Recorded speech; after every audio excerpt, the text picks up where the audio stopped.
देखिए, पाकिस्तान को कोई हक नहीं है कि हमारे मुल्क के अंदरूनी मामलात पे किसी तरीके की कोई टिप्पणी करे। पाकिस्तान के अंदर क्या हो रहा है? लगातार खबर आ रही है कि इमरान खान को मरवा दिया गया। वहाँ के जो मुनीर हैं उनको सारी उम्र के लिए तीनों आर्मीज का हेड बना दिया गया। वो कैसे ये इल्ज़ाम भारत पे या किसी भी देश पे लगा सकते हैं? लेकिन राम मंदिर पे जो झंडा फहराया गया वो एक धार्मिक मामला है। इस पे एतराज़ हो सकता है किसी को भी कि देश के प्रधानमंत्री को एक प्रधानमंत्री की हैसियत से झंडा ना फहराकर किसी धार्मिक आदमी को झंडा फहराना चाहिए था। देश सेकुलर है, लेकिन पाकिस्तान को कोई हक नहीं है कि इस पे कोई सवाल खड़ा करे। लेकिन सर, प्रधानमंत्री भी एक व्यक्ति होते हैं और व्यक्ति का भी एक धर्म होता है। व्यक्ति का एक धर्म होता है बिलाशुबा, लेकिन प्रधानमंत्री देश का प्रधानमंत्री है। वो अगर राम मंदिर पे झंडा फहराते हैं, कल को अगर मस्जिद वाले कहें कि हमारे यहाँ झंडा फहराइए, आप उनके भी प्रधानमंत्री हैं। गुरुद्वारे वाले कहें कि हमारे यहाँ भी झंडा फहरा दीजिए, चर्च वाले कहें हमारे यहाँ भी फहरा दीजिए, तो क्या ये संभव है? चूंकि प्रधानमंत्री तो 140 करोड़ लोगों का प्रधानमंत्री है। संविधान सेकुलर है। हुकूमत कैसे की जाती है, पंडित जवाहरलाल नेहरू से सीखना चाहिए कि सेकुलर मुल्क में सेकुलर संविधान के अंदर किस तरीके से हुकूमत चलाई जाती है। लेकिन पाकिस्तान खुद इस्लामोफोबिया से ग्रसित है। पाकिस्तान का ये आरोप भारत पर कि भारत इस्लामोफोबिया से ग्रसित है। मैं पहले कह चुका, पाकिस्तान को कोई हक नहीं पहुंचता है। पाकिस्तान के अंदर न डेमोक्रेसी है।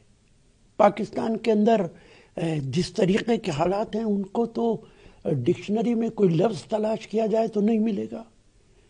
तानाशाही से भी 2 कदम आगे हैं वो लोग। पाकिस्तान को कोई हक नहीं है कि वो भारत के किसी भी मामले के अंदर किसी तरीके का कोई सवाल उठाए। फिर आप लोग कहेंगे कि भाजपा इस तरह की आवाज उठाती है या इस तरह की खबरों को हवा देती है, लेकिन स्थिति तो कांग्रेस रूल कर्नाटका में जो है वो पार्टी के अंदर से जिस तरह की आवाजें आ रही है, इससे पता चल रहा है कि कर्नाटका में सब चीज ठीक नहीं है। लीडरशिप मिलने को टाइम नहीं दे रहे हैं। एक सीएम की कुर्सी होती है, उस पर दावे कई किए जा रहे हैं। देखिए, कर्नाटका के अंदर जो भी कुछ हो रहा है उसको हवा ज्यादा दी जा रही है। कप बाहर से बहुत गर्म है, कप के अंदर की चाय इतनी गर्म नहीं है। लेकिन फिर भी कर्नाटका की इस समस्या को जल्द से जल्द हाईकमान को निपटाना चाहिए। लेकिन डीके शिव कुमार खुद कह रहे हैं कि 29 तारीख को सोनिया गांधी से मिल सकते हैं। खबर यह है कि राहुल गांधी की तरफ से कहा गया कि वो इंतजार करें, उनसे राहुल गांधी जल्द बात करेंगे। मल्लिकार्जुन खड़गे कह रहे हैं कि आला कमान, मतलब वो खुद सोनिया गांधी और राहुल गांधी जल्द इस मुद्दे पर बातचीत करेंगे। एक फार्मूले की बात की जाती है जो 2023 में की गई थी, 50-50 फार्मूला। इतनी सारी बातें हैं तो फिर कब बाहर से भी गर्म है, कब अंदर से भी गर्म है?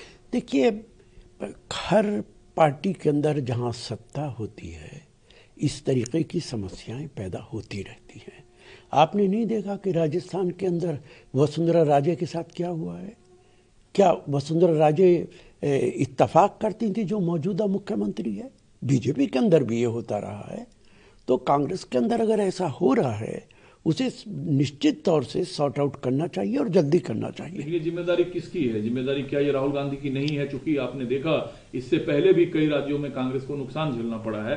ये जिम्मेदारी किसकी है? रोज की खबरें, रोज की खटपट और राहुल गांधी चुप्पी साधे हुए मुलाकात। देखिए ये जिम्मेदारी पूरी हाईकमांड की है और कांग्रेस पार्टी के अध्यक्ष राहुल गांधी नहीं है। कांग्रेस पार्टी के अध्यक्ष खड़गे साहब हैं। खड़गे साहब को इस मामले को जल्द से जल्द हल करना चाहिए। कांग्रेस में हाईकमान का मतलब कांग्रेस अध्यक्ष होता है?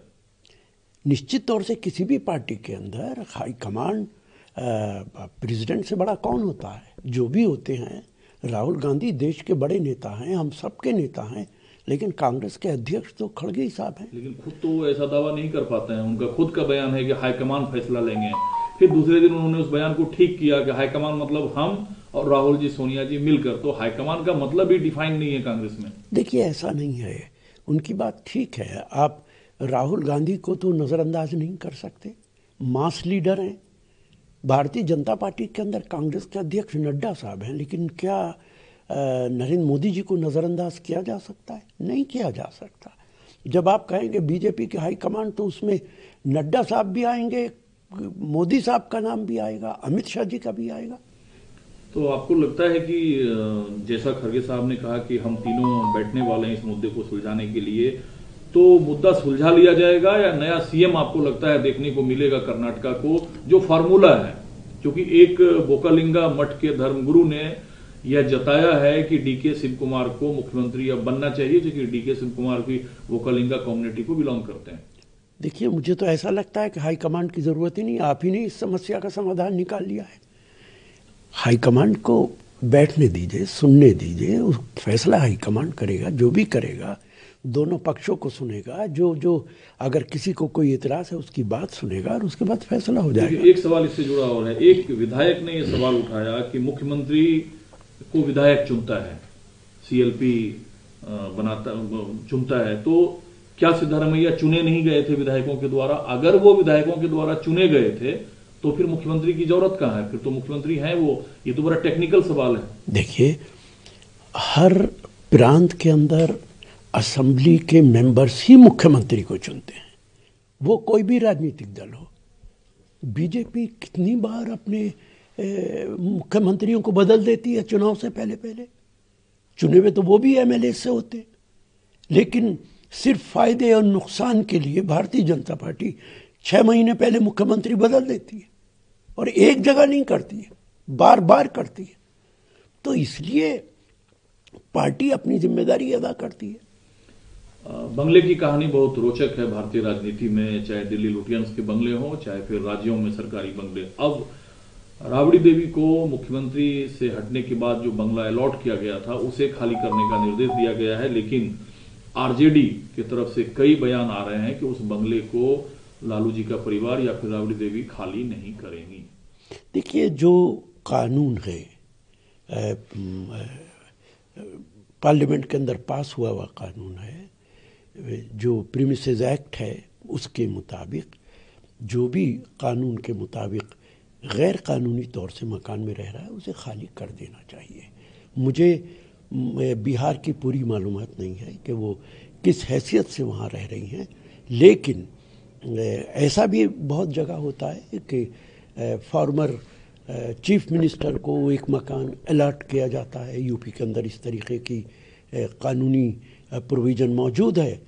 तो लेकिन कानून से बाहर जाकर इस तरीके का कदम पॉलिटिकल लोगों को नहीं उठाना चाहिए। सुप्रीम कोर्ट के एक फैसले में इस बात का जिक्र है कि जो फॉर्मर चीफ मिनिस्टर हैं, एक समय के बाद उन्हें बंगला ना दिया जाए।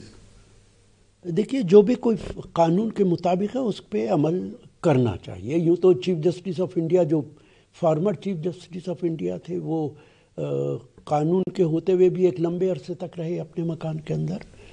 दूसरा सर, ये बीएलओ का जो सुसाइड का मामला है, ये एसआईआर में वर्क प्रेशर से जुड़ा मामला है या राजनीतिक प्रेशर से जुड़ा मामला? क्योंकि अब दोनों तरह की बातें आ रही है। ममता बनर्जी कह रही है कि इतने प्रेशर हैं बीएलओज पर, अलग अलग स्टेट में वो सुसाइड कर रहे हैं, उनके पास प्रूफ है, उनके परिवार के रिकॉर्डेड बयान हैं। बीजेपी का कहना है कि राजनीतिक दबाव ममता बनर्जी इतना डाल रही है जिस वजह से बीएलओ जो है वो प्रेशर में है।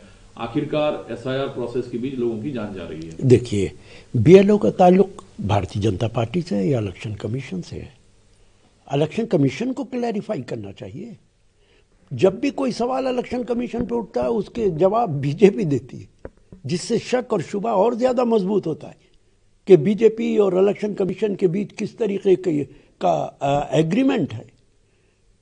बीएलओ पे इतना दबाव है काम का, जाती तौर पे मेरी बीएलओ से बात हुई है, दिन रात वो लोग काम कर रहे हैं और इसके बावजूद वो पूरा नहीं कर सकते। क्या मैं पूछ सकता हूं बीजेपी से, इलेक्शन कमीशन से, 1 महीने के अंदर ये सारी कार्रवाई पूरा करना आपकी क्या मजबूरी है? क्या कोई इलेक्शन आ रहा है? क्यों नहीं आप 6 महीने का टाइम दे देते? 1 महीने के अंदर बीएलओ पे दबाव डालेंगे। बीएलओ फॉर्म नहीं भर पा रहे, फॉर्म्स कॉम्प्लिकेटेड है, पढ़ा लिखा आदमी फॉर्म नहीं भर सकता है, अनपढ़ की तो बात ही छोड़ दीजिए। इलेक्शन कमीशन क्या चाहता है कि वोटर लिस्ट न बने? एक तमाशा बनाकर रख दिया है। पिछले 75 साल में कितने बार वोटर लिस्ट रिव्यू हुई है? क्या इसी तरीके से हुई है जैसे आज हो रही है? हर आदमी के घर पे जाता था, पूछता था कौन कौन है, कितनी उम्र है, कितने डेट ऑफ बर्थ है, कितने बच्चे हैं, वोटर लिस्ट बन जाती थी। अब आप जिनके 2003 में वोटर लिस्ट में नाम भी है, उसको फॉर्म भर रहा है, और वो ऐसा फॉर्म है जो इतना कॉम्प्लिकेटेड है कि अगर इलेक्शन कमिश्नर ने ना बनाया होता तो खुद नहीं भर पाता। लेकिन सवाल सर ये शहराते जा रहा है कि राज्य दर राज्य वोटर लिस्ट की शुद्धि प्रक्रिया पर कांग्रेस या विपक्षी पार्टियां सवाल उठाती है। गौरव गोगोई जो अध्यक्ष हैं असम के, उन्होंने कहा है कि हिमंता बिस्वा शर्मा जो है वो वोटर लिस्ट में बिहार और यूपी के भाजपा कार्यकर्ताओं को वोटर के तौर पर लिस्टेड कर रहे हैं। देखिए, बिल्कुल सही ये खबर है। बिहार के अंदर स्पेशल ट्रेन चलाई हैं भारतीय जनता पार्टी ने, दिल्ली से, यूपी से, हरियाणा से वोट डालने के लिए गए हैं वो लोग। और एक आसान तरीका बीजेपी ने निकाल लिया है, जिस स्टेट के अंदर इलेक्शन हो बाहर के लोगों को बुलाया जाए और उनसे वोट डलवाया जाए। ये एक तमाशा बनकर रह गया है लोकतंत्र। चूंकि भारत सरकार उनके पास है, इसलिए वो जो चाहे करते फिरेंगे। इस मुद्दे का समाधान क्या है? केरला सरकार, हाईकोर्ट ने केरला सरकार को सुनने से मना किया, कहा सुप्रीम कोर्ट जाइए। सुप्रीम कोर्ट आई केरला सरकार, सुप्रीम कोर्ट ने चुनाव आयोग से जवाब मांगा। चुनाव आयोग की तरफ से वकील ने जवाब दिया सुप्रीम कोर्ट में कि केरला में 99% एप्लीकेशन फॉर्म बांटे जा चुके हैं, 50% लोगों के फॉर्म भरवाए जा चुके हैं, एसआईआर को नहीं रोका जा सकता, एसआईआर होगा केरला में। देखिए, ये तो हट धर्मी है इलेक्शन कमीशन की कि 50% भरे गए हैं और भरे जाएंगे। यूपी के बारे में मैं जानता हूं, यह संभव ही नहीं है कि 4 तारीख तक सब लोगों के फॉर्म भर दिए जाएं, और वो फॉर्म जो बहुत कॉम्प्लिकेटेड है। ये प्रक्रिया जानबूझ के बीजेपी के दबाव में इलेक्शन कमीशन कर रहा है। जिसके चाहेगा वोट बनाएगा, जिसके चाहेगा नहीं बनाएगा। इलेक्शन कमीशन की जो रिपोर्ट आएगी 4 तारीख के बाद, आप देख लीजिएगा कि यूपी के अंदर कितने लाख वोट जो हैं वो वोट बनने से, वोटर बनने से महरूम रह जाते हैं।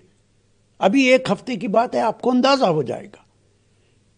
और दुनिया का पहला देश हमारा बनता जा रहा है जहां आप भारतीयों से ही पूछ रहे हैं क्या तुम भारतीय हो, अगर हो तो सबूत दो। इससे बड़ा तमाशा और क्या हो सकता है? एक सर आखिरी सवाल, हालांकि सीधा ताल्लुक आपका इससे नहीं है, लेकिन चूंकि आपका एक लंबा राजनीतिक करियर रहा है, आज बिहार को लेकर समीक्षा बैठक है। हम क्यों हारे, वजह क्या रही, जिम्मेदारी किसकी है? उसमें खड़गे साहब रहेंगे, हो सकता है राहुल गांधी भी रहें, बिहार के प्रदेश अध्यक्ष रहेंगे। जिम्मेदारी कैसे तय होती है, किसकी जिम्मेदारी होगी बिहार में हार होगी? देखिए, ये फैसला तो जो मीटिंग में लोग आएंगे वही करेंगे कि क्या है। लेकिन बिहार के अंदर प्रोटेस्ट भी हुआ है कुछ लोगों के खिलाफ, वहाँ पे पार्टी से लोगों को निकाला भी गया है, और ये बहुत तकलीफ की बात है, चिंता की बात है कि हम 60 सीटें लड़े और 6 सीटें जीते। इससे पूरे भारत के अंदर हमारे ऊपर सवालिया निशान लग रहा है। इसकी न सिर्फ ये कि चिंता होनी चाहिए, जो लोग जिम्मेदार हैं उनके खिलाफ कार्रवाई होनी चाहिए। तय कैसे होती है जिम्मेदारी? जिम्मेदारी इसलिए तय होगी कि जिन लोगों को संगठन बनाने की जिम्मेदारी थी उनकी अकाउंटेबिलिटी हो। आपने संगठन बनाया कि नहीं बनाया? आप ऑब्जर्वर भेजिए कि संगठन है कि नहीं है, पोलिंग स्टेशन तक हमारा वर्कर है कि नहीं है। जिन लोगों ने टिकट बांटे उनकी जिम्मेदारी तय होनी चाहिए। आपने ठीक टिकट बांटे कि नहीं बांटे? अगर टिकट ठीक नहीं बांटे तो क्यों नहीं बांटे? जब तक ये तय नहीं होगा, सिर्फ बैठ के चिंता करने से कोई फर्क नहीं पड़ेगा। भारत का संविधान, भारत का लोकतंत्र खतरे में है। कांग्रेस पार्टी, हम सबके ऊपर बड़ी जिम्मेदारी है, पूरे विपक्ष पे जिम्मेदारी है। इसलिए हमें इन तमाम बातों की तैयारी करनी पड़ेगी।